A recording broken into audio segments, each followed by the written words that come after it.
Well, Masters of the Universe was a disaster. I mean, look, guys, just got to call it what it is. It absolutely tanked on its opening weekend. The question was then going to be, with at least optimistically, with such a small opening weekend, that left a lot of room for it to maybe have a decent second weekend. No such luck.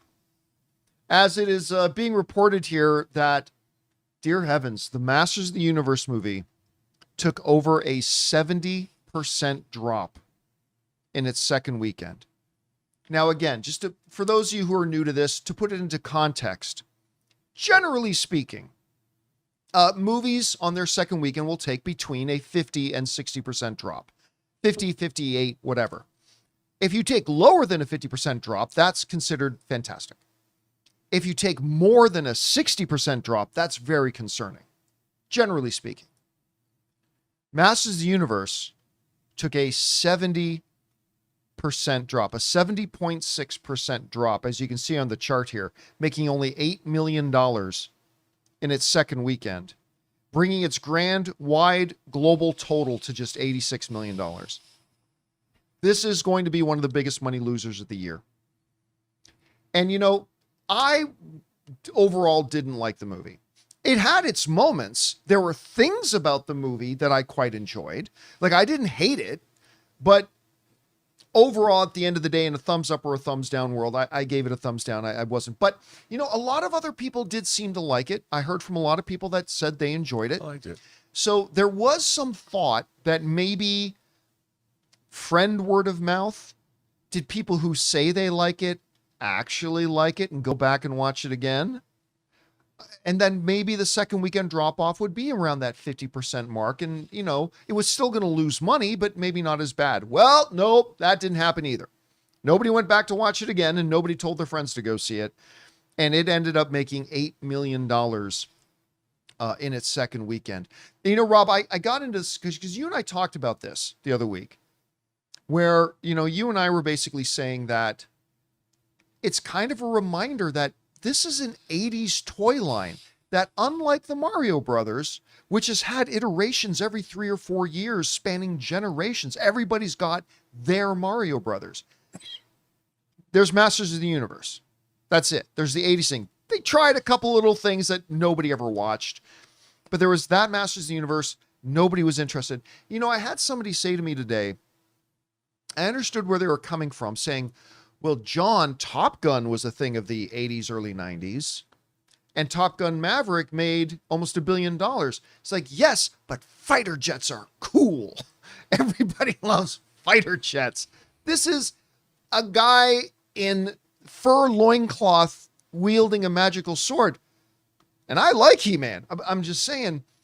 So, look, I think there's just two things you can't get away from. Number one, as we suspected when they first announced it, this is probably a bad idea. I didn't really think there was a market for a He-Man movie. But with a guy like Travis Knight directing it, I had hope. And the final trailer I thought looked really good, so I had hope.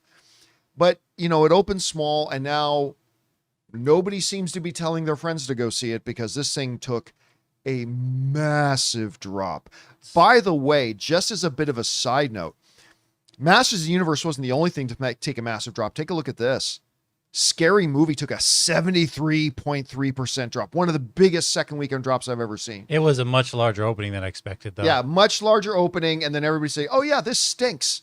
And nobody went to go see it again. But talking about Masters of the Universe here, Rob, again, you know, on further reflection, I think I'm still back at the same thing. I didn't think Travis Knight made a terrible movie. I don't know how you make a good Masters of the Universe movie. You know, a friend of the show, Christian Harloff, like, he often said that his idea was you cross Lord of the Rings and Star Wars.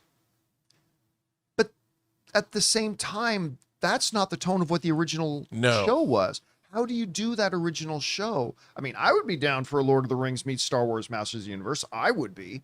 But I just don't know that there was ever a path to victory for He-Man. I don't know if there was ever a way to win for this movie. Guys, we want to take a second and thank a sponsor of today's video, Hims. You know, one of the hardest things about trying to lose weight is just figuring out what actually works. Because we've seen them all. There are a million trends, diets, and gimmicks out there, and honestly, it can get overwhelming. And that's why weight loss by Hims really stands out. Hims now offers access to an affordable range of FDA-approved GLP-1 medications, including the Wegovy pill at its lowest price ever, and the Wegovy pen. With Wegovy at Hims, lose up to 20% or more of your body weight when combined with diet and exercise. It helps you regulate your appetite and eat less, so success is within reach. Plus, Wegovy is the first ever and only GLP-1 available in a pill for weight loss, so there are no needles needed. And the process is extremely convenient. Everything happens online. You connect with a licensed provider who determines if treatment is right for you, and if prescribed, your medication gets delivered right to your door.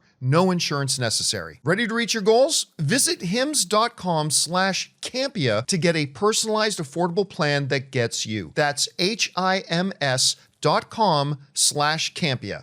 hims.com/Campea. Based on advertised cash price for 30-day supply of medication only. Membership required, fee not included, and billed separately. Weight loss by Hims is not available in all 50 states. Wegovy is the registered trademark of Novo Nordisk A.S. To get started and learn more, including important safety information, Wegovy clinical study information, and restrictions, visit hims.com. So, Rob, we've had a couple of weeks now to reflect on it. You're looking now at the continued failure of the film. What are your thoughts on this? Well, I did like the movie more than you. I do think that ultimately it's going to wind up being a film that's beloved the way Flash Gordon is beloved. Like, I still argue with people. I have friends that hate Flash Gordon. They can't deal with the tone of it. And I'm like, I think He-Man's kind of like that, because I'll tell you something. I think the people that worked on this movie really understood the assignment. But I think, like you just said, our world is not the world for He-Man. Is this a good way to say it? They made the product they set out to make. Absolutely. There just wasn't there just weren't consumers for the product. No, people just didn't want that product. Yeah, and I think that, look, everybody's trying to revive IP. The problem is you can't just take an IP and magic. You can't Rumpelstiltskin an old project or an old IP. You can't just spin straw into gold. It doesn't work that way. Like, the reason something like Transformers works is because it's about giant technologically advanced robots that you could put in cool cars, and you have a director that, like Michael Bay, that'll, put Megan Fox in it and appeal to our, it's both puerile and badass at the same time. And even that was for a certain, that was a long time ago now. It wouldn't do as well now. Yeah, I don't know if it would do as well now either, but I think that's the real problem. And, the same reason that Dungeons & Dragons, we already have Lord of the Rings. And the thing about Lord of the Rings, it's very earnestness, and it's talk about empathy and compassion.